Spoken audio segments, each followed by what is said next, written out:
أعوذ بالله من الشيطان الرجيم. بسم الله الرحمن الرحيم. السلام عليكم ورحمة الله وبركاته. Kita mulakan dulu majlis ilmu kita pada malam ini dengan bacaan Ummul Kitab Al-Fatihah. A'udzu billahi minasyaitonir rajim. Bismillahirrahmanirrahim. Alhamdulillahi rabbil alamin arrahmanir rahim. Iyyaka na'budu wa iyyaka nasta'in. Ihdinas siratal mustaqim. Shiratal ladzina an'amta 'alaihim ghairil maghdubi 'alaihim waladdallin.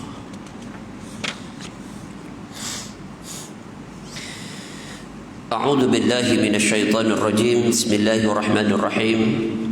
Alhamdulillahi rabbil alamin. نحمده ونشكره ونستعينه ونستغفره ونعوذ بالله من شرور أنفسنا ومن سيئات أعمالنا. أشهد أن لا إله إلا الله وحده لا شريك له وأشهد أن سيدنا محمدا عبده ورسوله. اللهم صل وسلم على سيدنا محمد وعلى آله وأصحابه ومن تبعهم بإحسان إلى يوم الدين. سبحانك لا علم لنا إلا ما علمتنا إنك أنت العليم الحكيم. رب اشرح لي صدري ويسر لي أمري واحلل عقدة من لساني يفقه قولي. اللهم افتح علينا فتوح العارفين وارزقنا فهم النبيين وإلهام الملائكة المقربين. أمسينا على فطرة الإسلام وكلمة الإخلاص وعلى دين نبينا محمد صلى الله عليه وسلم وعلى ملة أبينا إبراهيم حنيفا وما كان من المشركين. اللهم يسر ولا تعسر ربي تميم بالخير. Hadirin muslimin muslimat yang dikasihi dan moga-moga dirahmati dan diberkati oleh Allah Subhanahu wa taala. Alhamdulillah, pertama-tamanya marilah sama-sama kita panjatkan rasa syukur kita ke hadrat Allah Subhanahu wa taala. Karena dengan limpah izin, rahmat dan hidayah daripada Allah Subhanahu wa taala, maka pada malam ni Allah masih lagi berikan ruang dan kesempatan pada kita untuk sama-sama kita mengimarahkan masjid kita, menjadikan kehidupan kita sebagai satu kehidupan yang baik yang akhirnya akan menatijahkan dengan satu keputusan yang sudah tentu baiknya juga. Kehidupan dunia baik, maka kehidupan di akhirat juga sudah tentu akan berakhir dengan kebaikan. Hadirin muslimin muslimat yang dikasihi sekalian, insya-Allah kita dah masuk fasa-fasa yang terakhir dalam bulan Sya'ban. Maknanya kurang lebih seminggu kan kita tempuh pula satu bulan yang kita namakan dia sebagai Ramadan Al-Mubarak. Ramadan Al-Mubarak adalah sifat mausuf. Ramadan ini sifat dia apa? Al-Mubarak, bulan yang penuh dengan keberkatan. Tuan-tuan, sebab apa Ramadan ini dinamakan sebagai bulan keberkatan? Kenapa tidak diangkat bulan Muharram sebagai bulan keberkatan? Kenapa tidak diangkat bulan Rabiul Awal, bulan kelahiran baginda Nabi sallallahu alaihi wasallam? Kenapa tidak diletakkan bulan Safar? Kenapa tidak dijadikan bulan Rajab sebagai bulan yang penuh dengan keberkatan, Al-Mubarak? Kenapa tidak diletakkan bulan Syawal? Kenapa tidak diangkat bulan Zulhijjah menjadi bulan Al-Mubarak? Jawabnya ialah Allah Subhanahu wa taala sebutkan dalam Quran, bulan Ramadan ini diturunkan padanya Al-Quran. Syahrul Ramadan allazi unzila fihi al-Quran hudan linnas wa bayyinatin minal huda wal furqan ila al-akhir ayat. Allah sebut dalam Quran bulan Ramadan allazi unzila fihi al-Quran, bulan yang kami turunkan padanya Al-Quran. Maknanya diangkat bulan Ramadan itu menjadi bulan barakah, bulan Al-Mubarak, bulan yang penuh dengan keberkatan adalah kerana di dalamnya ada Al-Quran. Manusia diangkat menjadi manusia yang dalam hidupnya ada barakah. Kenapa? Sebab di dalam kehidupannya itu terisi Al-Quran. Rumah kita nak diturunkan dan dikurniakan dengan barakah. Apa perlu kita buat? Maka isikan rumah kita dengan Al-Quran. Al-Quran bukan dipamerkan di setiap sudut ruang rumah, tetapi Al-Quran itu perlu dibajai dan dibaca, tuan-tuan. Quran bukan dipamerkan di setiap ruang segenap rumah kita, tapi nak datangkan keberkatan itu Quran mesti dibaca dan diamalkan. Maka turunlah barakah dalam rumah kita. Allah tidak memandang kecantikan dari sudut infrastruktur. Masjid kita cantik tetapi tidak diperdengarkan Al-Quran, tak ada solat-solat, maka apa jadi? Maka tidak ada barakahnya. Tapi kenapa masjid itu dianggap sebagai satu tempat yang sangat mulia di kalangan orang Islam? Kerana di dalamnya ada terkandung isi kandungan Al-Quran. Kita semayang setiap waktu kita akan dendangkan Al-Quran Al-Karim. Kita akan bacakan kalimah-kalimah kalam-kalam Allah yang mulia, tuan-tuan. Makanya di sanalah Allah titipkan dengan nilai barakah. Tempat kita, tuan-tuan, di sekeliling rumah kita ni ada tidak ada barakahnya? Ada. Kenapa? Sebab di persekitaran tempat kita tu ada ayat-ayat Al-Quran diturunkan. Ada anak-anak tahfiz yang duduk dalam kelompok masyarakat kita. Ada pusat-pusat pengajian yang dibuka yang mengajar tentang Al-Quran. Ada mahat-mahat tahfiz di sekeliling kita yang mengajar kalam baca Al-Quran Al-Karim. Maka Allah turunkan di sekeliling tempat itu dengan nilai barakah.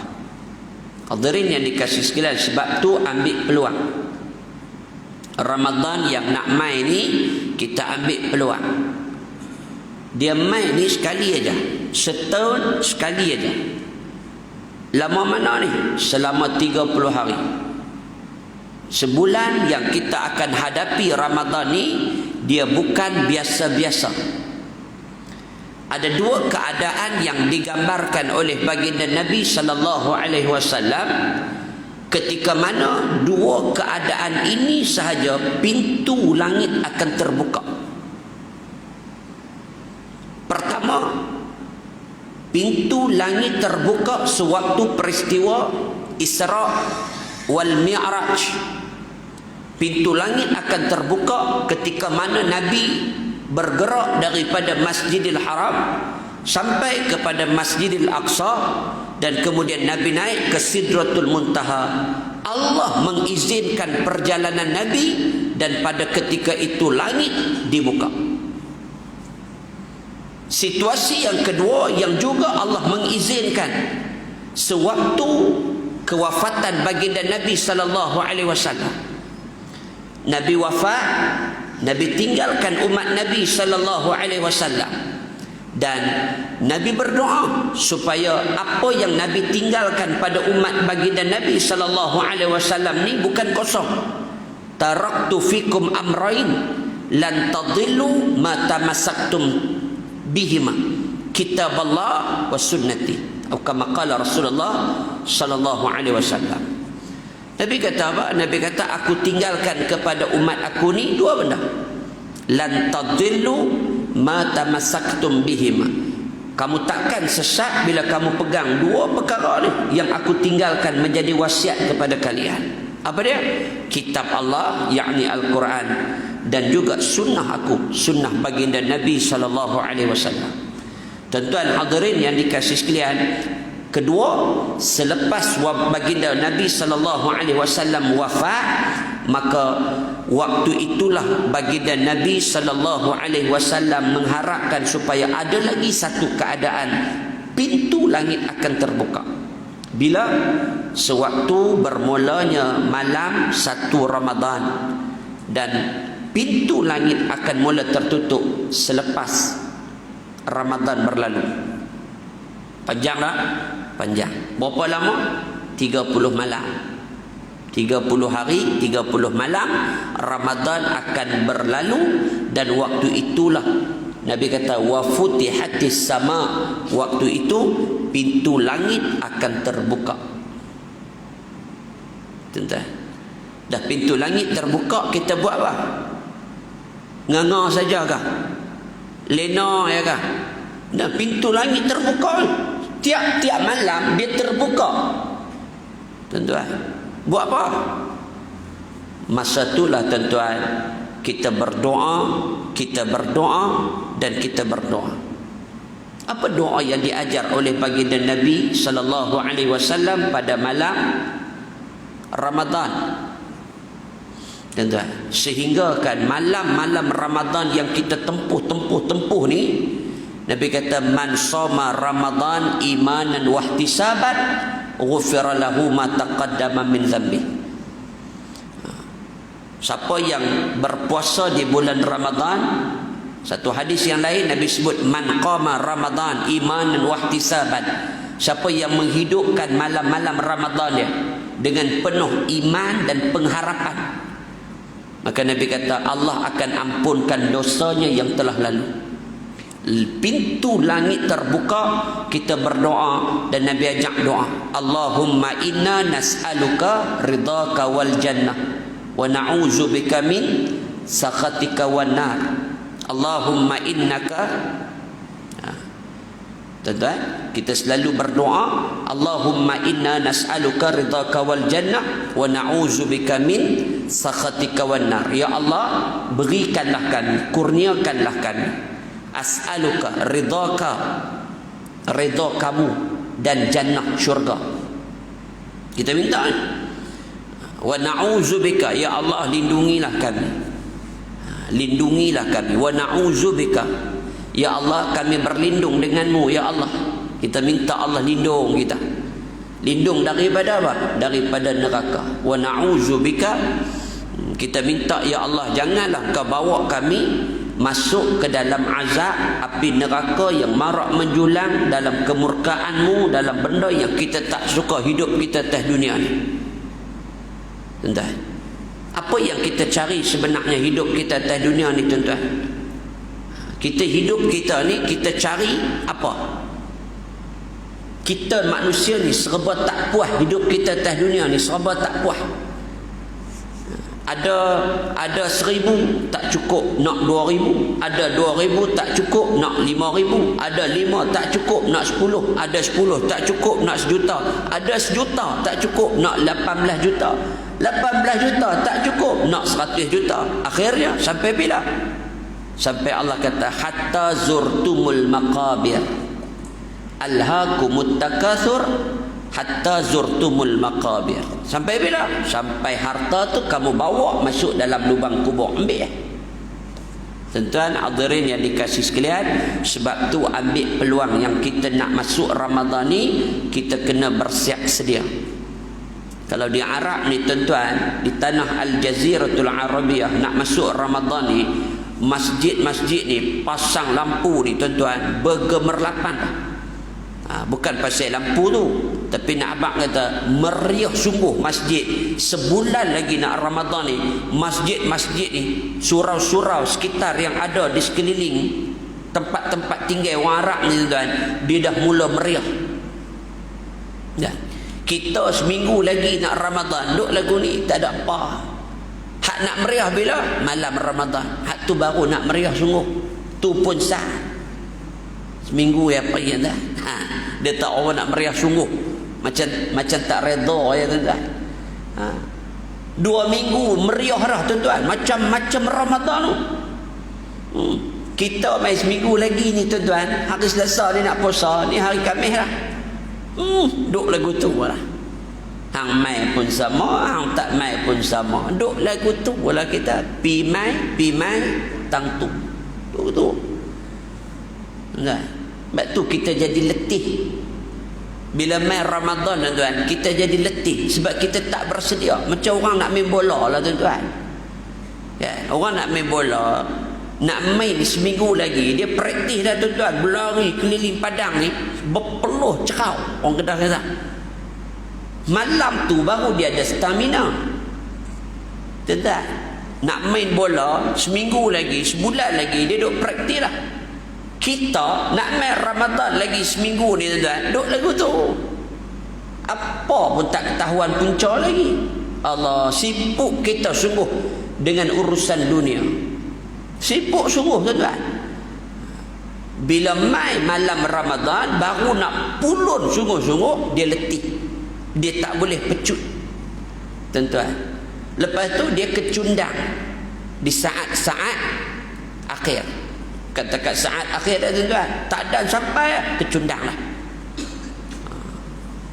Tuan-tuan hadirin yang dikasihi, sebab tu kita kena bersiap sedia.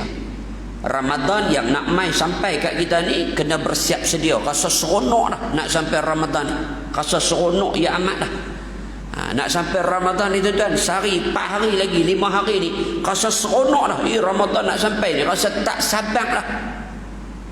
Waktu ni orang dah mula infak dah tuan-tuan. Dah mula bagi dah. Hak mana yang orang ni, ada sahabat saya tuan-tuan, dia beli berkatun-katun kurma. Tu tuan-tuan. Beda tuan-tuan. Dia ni orang kaya lah. Dia beli bawa main dengan kontainer di rumah dia. Dia bagi nak bagi beda. Bapa nak ambil. Dia dah mula infak dah. Tuan. Bukan maknanya baru sehari 2 infak ni. Tapi nak abang kata Ramadan ni orang dah mula sabil dah mula bagi dah, bagi. Sebab apa? Sebab Ramadan yang nak masuk ni orang dah mula fikir. Masa dah tak tunggu kita, dia akan main sari dia akan sampai. Tuan-tuan, ada orang yang dia fikir je apa benda yang dia boleh bagi pada orang. Ada barisan NGO yang ada, dia dah mula kumpul berah, sardin, apa semua barang-barang dapur ni, dia dah mula edar pada orang-orang miskin dan susah. Tuan-tuan, nak cerita dalam hidup kita, kita kena buat sesuatu supaya kita dapat sama meletakkan Ramadan tu sebagai satu bulan yang penuh dengan keberkatan. Tuan-tuan hadirin yang dikasihi sekalian, insya-Allah malam ni mukadimah telajak dah tuan-tuan. Nak cakap 2 minit dia mukadimah. Dah jadi setengah jam. Nak habis waktu dah tuan-tuan. Baik, ala kulli hal malam ni insya-Allah kita akan sentuh kitab kita, kitab Bahrul Mazi, jilid yang ketiga ni, pada bab yang ke-123, betul tak? 123. Baik. Malam ni kita akan tengok bab ni, dia sebutkan, dia kata babu ma jaa fil khutbati 'alal minbar. Bab yang telah datang ia pada menyatakan khutbah di atas mimbar. Yang kita duk dengar khutbah atas mimbar yang tinggi ni tuan-tuan, dalil dia apa? Ni kita nak sebut ni. Jadi kita hak mai mengaji ni bukan mai kosong. Kita mai ni pasal kita buat ni bukan taklid, bukan ikut-ikutan.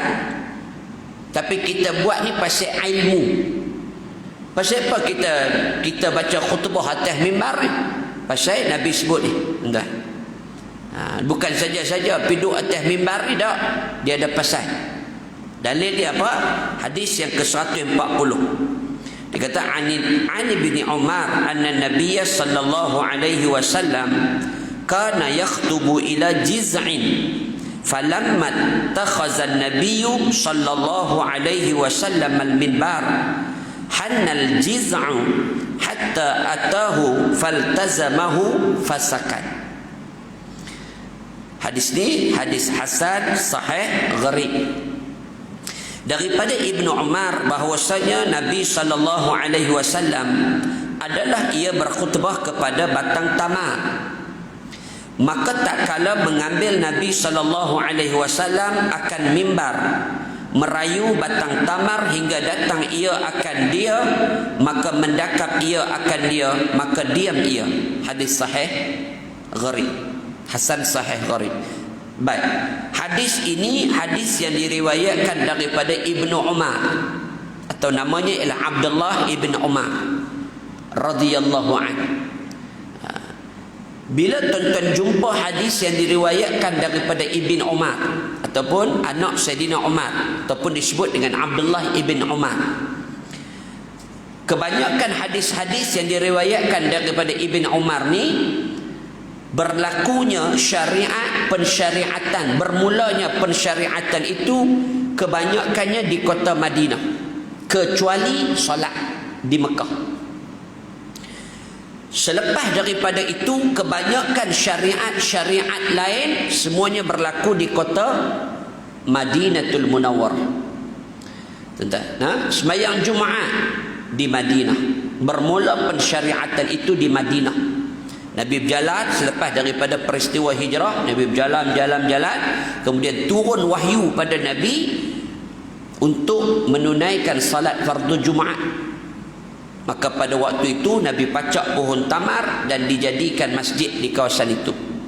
Maka dinamakan sebagai Masjid Jumaat. Ada di mana? Di Madinatul Munawwarah.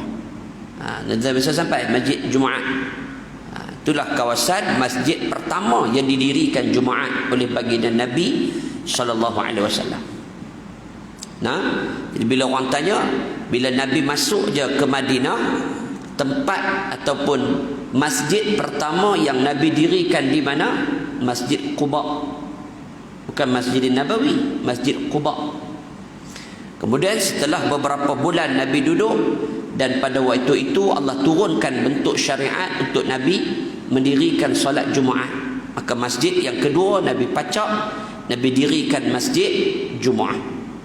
Dan yang ketiga barulah Masjidin Nabawi, Masjid Nabi sallallahu alaihi wasallam.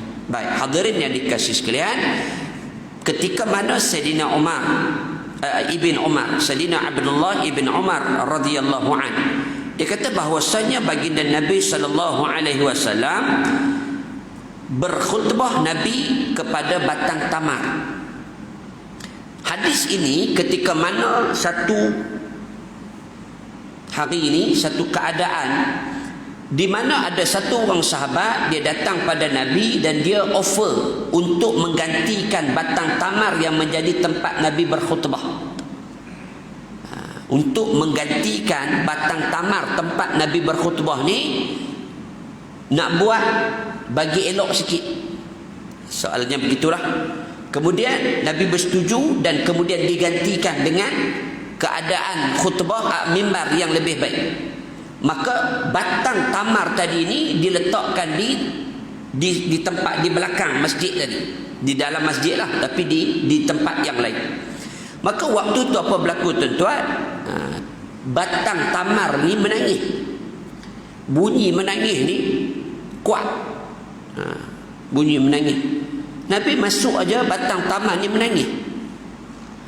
Cerita betul ni tuan-tuan. Sebut dalam satu hadis. Menangis batang tamar.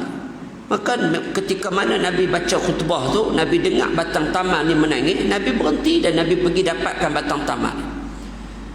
Dah. Maka Nabi peluk batang tamar ni dan diamlah batang tamar ni. Kenapa? Nabi menjanjikan dia akan bersama dengan Nabi di dalam syurga. Allahu Akbar. Tu batang tamar.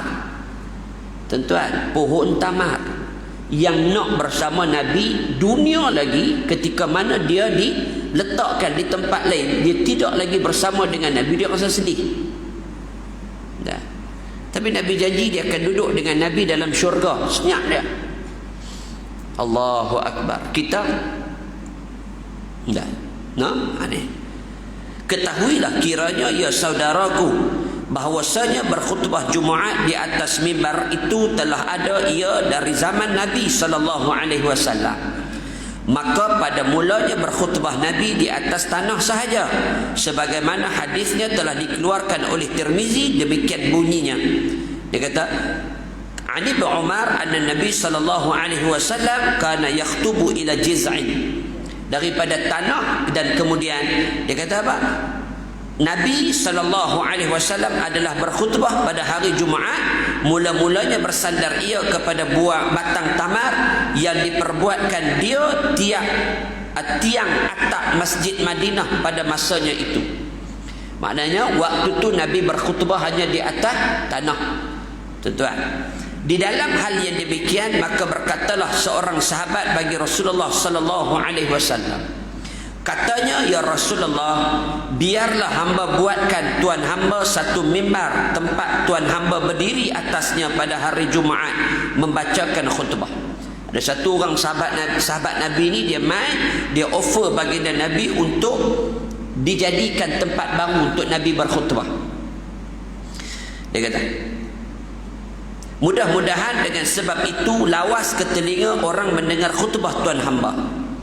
Dia kata mudah-mudahan bila Nabi berdiri tinggi sikit ni, daripada kedudukan biasa, Nabi berdiri tinggi sikit mimbar, maka suara Nabi dapat didengari daripada seluruh pelosok ni. Makna jauh sikit suara Nabi ni boleh dengar. Perbuatlah, Nabi kata, buatlah. Maka memperbuat lelaki itu baginya satu mimbar 3 anak tangganya. Maka lelaki-lelaki ni, sahabat Nabi ni, dia buat satu mimbar dekat Nabi, dan mimbar itu ada 3 anak tangga. Apakala sudah sedia mimbar itu, maka diserahkan dia kepada Nabi. Siap mimbar tu, maka diserahkan mimbar itu pada Nabi SAW. Dan Nabi pun meletakkan dia di sebelah kanan mihrab. Mihrab ni tempat imam sujud ni, dia ada tempat macam kita ni, tempat ni mihrab, dan kemudian diletakkan di sebelah kanan mihrab, dia kata. Maka Rasulullah pun berkhutbah di atasnya. Selesai mimbar tadi, maka Rasulullah pun berkhutbah di atas mimbar yang baru. Dan tidaklah ia bersandar di tempat yang lama, yakni di batang tamar yang jadi tiang atap masjid itu lagi. Jadi Nabi tidak lagi bersandar pada batang tamar yang lama, sebab dah ada mimbar baru. Falamma takhazan Nabi sallallahu alaihi wasallam al-minbar hanna al-jiz'u hatta atahu faltazamahu fasakat. Kata Ibnu Umar, maka tatkala sudah mengambil Nabi sallallahu alaihi wasallam akan mimbar itu dan berkhutbah di atasnya, dah siap mimbar tu, maka Nabi pun berkhutbah di atas mimbar yang baru tadi. Sudah merayu batang tamar tempat Nabi bersandar itu sebagai bunyi unta merayukan anaknya hingga terdengar pada telinga semua orang di dalam masjid. Nabi berkhutbah di atas mimbar baru tu, maka semua orang mendengar satu suara seperti anak unta dia merayu untuk dapatkan susu daripada mak dia, ibu dia. Makna kuat tak tuan-tuan? Kuat, menangis dia, teresak-esak. Dan hingga turun Nabi dari khutbahnya di atas mimbar, pergi kepadanya. Nabi dengar, Nabi turun daripada mimbar dan Nabi pergi kepada pohon tamar tadi. Maka dipeluknya akan dia, maka diam ia. Maka Nabi peluk pelepah tamar tadi, pohon tamar tadi, batang tamar tadi, dan kemudian batang tamar tadi diam. Berkata Nabi kepadanya, apakah kehendak kamu? Kamu nak apa batang tamar? hai batang kurma kering merayu semacam ini, biar aku minta pada Tuhan kembalikan engkau hidup terdiri pohon kurma. Nabi minta supaya dia hidup dengan pohon kurma. Atau engkau hendak kekal di sini bersama aku dalam syurga, ataupun aku minta supaya kamu kekal duduk di sini sampai ikut aku masuk syurga. Maka jawabnya, mahu tinggal sama Nabi. Tuan-tuan, Nabi bagi dua kata pada dia, sama ada dia nak terus hidup sampai bila-bila. Nabi boleh doa supaya Allah jadikan tamar tadi dia akan hidup, takkan mati dia sampai bila-bila, ataupun dia akan kekal dengan Nabi dalam syurga. Maka pohon tadi dia kata, aku nak bersama dengan kamu wahai Rasulullah dalam syurga. Tuan hadirin yang dikasihi sekalian, kata Abu Isa, dan pada bab ini ada riwayat daripada Anas, Jabir, Sahl bin Sa'ad, Ubay bin Ka'ab, Ibnu Abbas dan Ummu Salamah. Dan katanya lagi bermula hadis Ibnu Umar itu hadis hasan, lagi sahih, lagi gharib, dan telah mengeluarkan dia oleh Imam Syafi'i di dalam kitab Al-Um. Masalah khutbah Jumaat di atas tempat tinggi dan hukumnya. Tadi dia cerita bahawa Nabi duduk di atas, Nabi berdiri di atas mimbar yang tingginya lebih kurang 3 anak tangga. Ada orang tanya, Ustaz, kalau kita buat ni mimbar kita sampai 20 anak tangga ni apa cerita Ustaz? Jadi tak apa. Syarat dia, Nabi nak cerita dalam ni bahawa tinggikan sikit daripada tempat makmum. Tak kiralah kalau dia ada platform boleh naik satu, tu pun dah cukup untuk membezakan di antara imam dan juga makmum, antara khatib dan juga orang yang mendengar khutbah tadi. Ya, tapi sunatnya 3 anak tangga. Baik. Kata Syafi'i, kemudian daripada telah didatangkannya beberapa hadis, maka dengan ini kami kata tiada mengapa bahawa berkhutbah imam atas suatu tempat yang tertinggi daripada bumi dan lainnya. Khutbah ni kita nak supaya tempat dia lebih tinggi daripada keadaan biasa.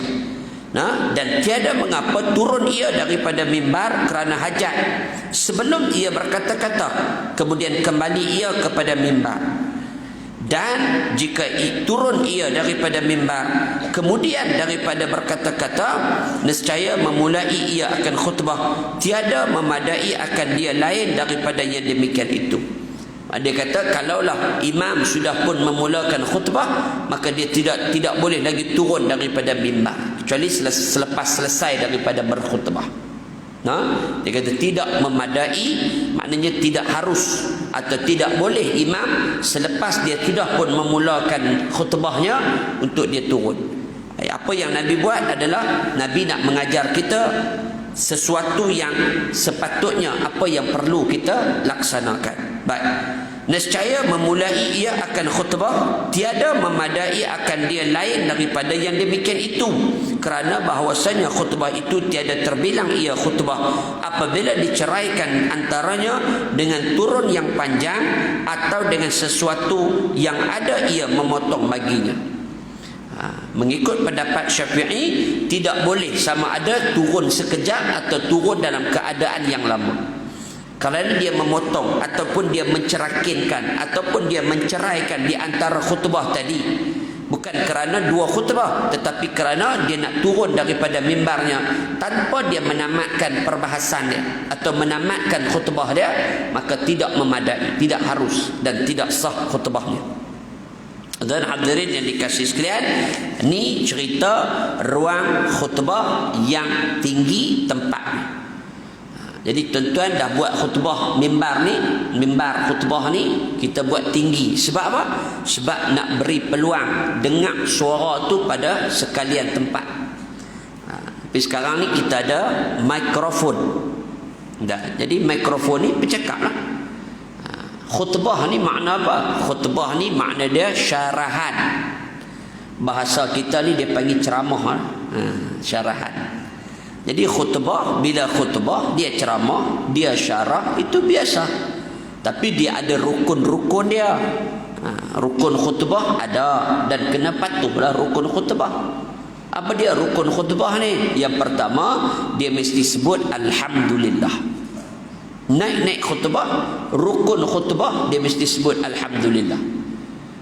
Khatib tadi ataupun imam yang bertugas tadi dia mesti sebut lah.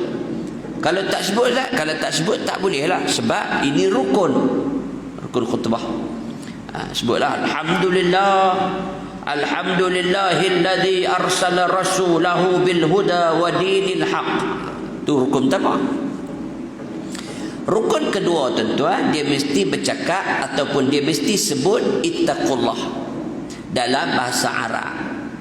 Ittaqullah usikum wa iyaya bitaqwallah faqad fazal muttaqun. Itu maknanya rukun khutbah.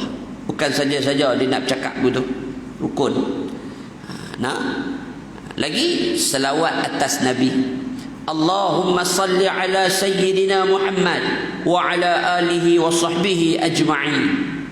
Boleh belakang.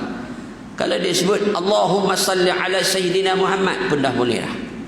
Tuan-tuan. Nah. Lagi apa? Lagi berdoa kepada orang Islam. Tu yang teks khutbah sebut tu. Di angka teks khutbah Allahumma ighfir lil muslimina wal muslimat. Hak tidur pun jaga. Dengar doa ni. Allahumma jaga. Pasal tu syarat khutbah nak habis dah. Dia cekak mata lah. Duk dengar lama panjang berjela ni dia kata pai dah. Tapi dengar Allahumma ighfir lil muslimina wal muslimat, panggung terus kepala. Itu tanda khutbah nak selesai. Kita lagu tu lah tuan-tuan. No? Dia ada poin-poin dia. Khutbah pertama bila dengar barakallahu li wa lakum, tu celik mata lah. Dia kata lega. Batu khutbah jangan lama bagi poin-poin penting sudah. Khutbah ni yang penting kita sampai dalam bahasa yang kita faham. Kalau orang Melayu cakap bahasa Melayu lah. Jangan cakap orang putih pula sagi nganga tak faham. Syarat jemaah hak mai dengar khutbah ni bukan faham khutbah, dengar khutbah. Kalau faham khutbah jenuh kita ni jenis apa nama, jenis kira makan nasi sulam ayam. Benar tuan-tuan ni kita ni kan. Allah tuan-tuan nak faham satu-satu benda ni lambat. Tambah khutbah 15 minit nak suruh faham. Hak sedia ada pun payah faham, nak suruh tuan-tuan kita lah. Tuan-tuan okey lah mengaji tinggi-tinggi, saya mengaji rendah ya. Kan? Payah faham kita. Sebab tu dalam Islam dia tahu lah. Kalau tu lagu nak faham ni payah enggak. Jadi Jumaat tu sah tak sah dengan dengar saja. Tak payah faham tak apa. Mai dengar alhamdulillah, lepas tu leno sedap-sedap orang qamat. Okey clear, sah Jumaat dia. Dia mai duduk hampak sejadah tuan-tuan. Orang baca khutbah alhamdulillah, alhamdulillahilladzi, dia pun layu mata, layu di hujung tasik madu. Lalah tuan-tuan dia pun tersandak perak habis. Sedang tok bilai bangun, Allahu akbar, Allahu akbar, asyhadu an, dia bangun. Sah tak? Sah. Pasal dia dengar khutbah jadi ya. Tuan-tuan, walaupun dia tak faham apa tu imam cakap, aku pun tak tahu. Tuan-tuan, apa tak? Ni kita. Tapi kalau faham tu kredit lah. Balik habaq ke orang pula hari ni khatib tu dia duk cerita pasal iman. Dia balik cerita hak ni lagu ni kemah. Kalau balik senyap atau balik meduk tanya mana kari tadi tu, nampak lagu tomeh sedap dah.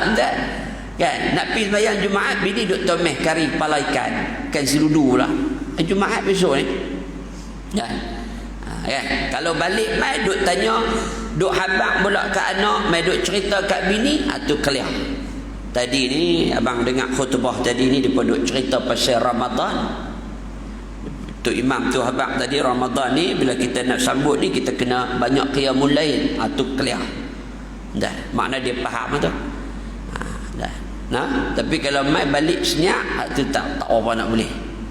Dah. Nah, jadi kita nak abang kata ambil peluang. Khutbah ni tuan-tuan seminggu sekali ya. Khatib yang bertugas ni dia patut cerita hak patut cerita. Hak yang tak patut cerita bab hak tak patut lah, tapi boleh lah nak cerita, tapi tak berapa sesuai. Kalau cerita tentang bab kebersihan boleh lah, tapi bagi hak poin-poin penting dulu, supaya anak makmum hak jarang main masjid ni tuan-tuan, dia main seminggu sekali aja. Every week ni tuan-tuan, dia main seminggu sekali lah. Jadi hak seminggu sekali ni kita nak paku 3 inci, bubuh pak sekali tuan-tuan, dia baru tu dia tengadah dia. Nak tak nak dia kena main. Kalau kuliah lagu ni tak main pun tak ada kata apa, sebab dia pilihan, ikhtiar. Dia pilihan. Tapi khutbah Jumaat ni dia benda fardu, tak main kena tuan-tuan. Jadi waktu ni kita cerita betul kat dia, kita cerita tentang tanggungjawab hak jiran, cerita bagi sampai. Dan apa yang kita sampai ni bagi faham betul. Bagi poin 1, 2, 3, bagi faham sungguh, supaya hak anak makmum dengar ni, baik kecil, besar, tua, muda, dia boleh mudah dan faham. Ni kadang-kadang duk bahasa kiasan tinggi sangat pun tak boleh faham juga. Tinggi bahasa kiasan. Kita ni hidup kena fata morgana, bayangkan sebagaimana langit yang ada. Oi, dia ni tinggi sangat. Itu orang tak faham. Balik main duk nganga. Apa dia fata morgana ni? Pagi kita. Jadi nak cerita khutbah Jumaat dia padat, dan kita sampaikan benda yang perlu kita sampaikan dalam masyarakat. Hari ini kita tengok hak jiran dah dicabuli. Hak jiran. Kadang-kadang kelai dalam grup pasal kucing ya. Kawan ni bela kucing tuan-tuan. Kucing dia ni tak tambak elok. Tambak buh dalam sangkaan. Tak tambak pergi elok, duduk murah kencing rumah orang. Orang marah tuan-tuan. Lepas tu dia duduk ingat pula. Ada hak dalam grup taman kita. Pasal apa? Pasal kucing. Ada hak lah ni pasal bela arnab. Kalau dia bela elok tak apa, ni bela duk lepas kena rumah orang pergi duk. Arnab ni tuan-tuan, bini kawan tu duk tanam pokok elok punya. Lah ni pokok, orang gila pokok lah ni. Gardening ni orang gila kan. Tanam pokok lombok. Tiba-tiba dia pergi lepas arnab dia, anak dia makan. Mau kawan tak marah tuan-tuan. Ni hak jiran. Sebab tu kena tengok. Apa yang patutnya kita tengok elok. Hak tak patut tengok tak payah. Sebab tu dalam khutbah cerita. Sebab hak main ni kita tahu dah, hak semua yang main ni jiran-jiran. Hak main, hak tua cerita tentang tanggungjawab suami. Tanggungjawab suami kan, kadang hak main ni dengar tiap minggu main dengar khutbah, tapi balik kadang kasar dengan bini, duduk sepak terajang anak bini ada. Pasal apa? Pasal ilmu itu tak dipraktikkan. Inilah ruang khutbah yang kita nak cerita dan kita nak sampaikan. Lagi rukun khutbah yang terakhir apa? Sekurang-kurangnya 1 ayat Al-Quran kita kena bacakan. Tak kira lah ayat apa pun, tapi kena bacakan. Dan kena berikan nasihat dalam bentuk yang baik dalam khutbah tadi. Wallahu a'lam. InsyaAllah nanti lepas Ramadan, lepas raya, kita akan sambung pada bab yang ke-124, bab yang telah datang ia pada menyatakan duduk antara 2 khutbah. Khutbah bukan khitbah.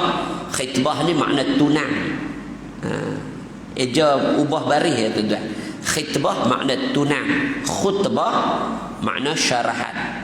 Wallahu a'lam. InsyaAllah mudah-mudahan kita masuk Ramadan nanti, Ramadan yang baik untuk kita semua, dan keluar kita daripada Ramadan kita akan bawa nilai takwa dalam kehidupan kita insya-Allah. Jaga diri elok, selamat berpuasa di bulan Ramadan, selamat menunaikan ibadah salat tarawih, selamat bersahur, dan selamat hari raya Aidilfitri. Dia kata tu dia nyawai ustaz ni, kot tak jumpa tuan-tuan. Saya ambil vaksin dah. Tuan-tuan tak ambil jangan cakap banyak. Loh. Jadi alhamdulillah tuan-tuan, jadi kita doa mudah-mudahan sihat dan kita boleh menunaikan ibadah sepanjang bulan Ramadan nanti insya-Allah, dan kita keluar kita bawa nilai takwa di sisi Allah Subhanahu wa taala biiznillah. Wallahu ta'ala a'lam.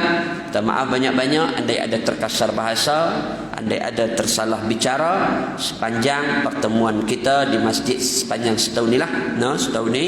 Dan mudah-mudahan Allah berkati hidup kita insya-Allah. Selamat menempuh bulan Ramadan, selamat berpuasa dan selamat menikmati bahtera pelayaran Ramadan insya-Allah. Wallahu a'lam. Aqulu qawli hadha wa astaghfirullahal azim. Wassalamu alaikum warahmatullahi wabarakatuh. Bismillahirrahmanirrahim. Alhamdulillahi rabbil alamin. Wassalatu wassalamu ala ashrafil anbiya'i wal mursalin wa ala alihi wa sahbihi ajma'in. Allahumma arinal haqqan haqqan warzuqna ittiba'ah wa arinal batilan batilan warzuqna ijtinabah. Rabbana atina fid dunya hasanah wa fil akhirati hasanah wa qina adzaban nar. Walhamdulillahi rabbil alamin.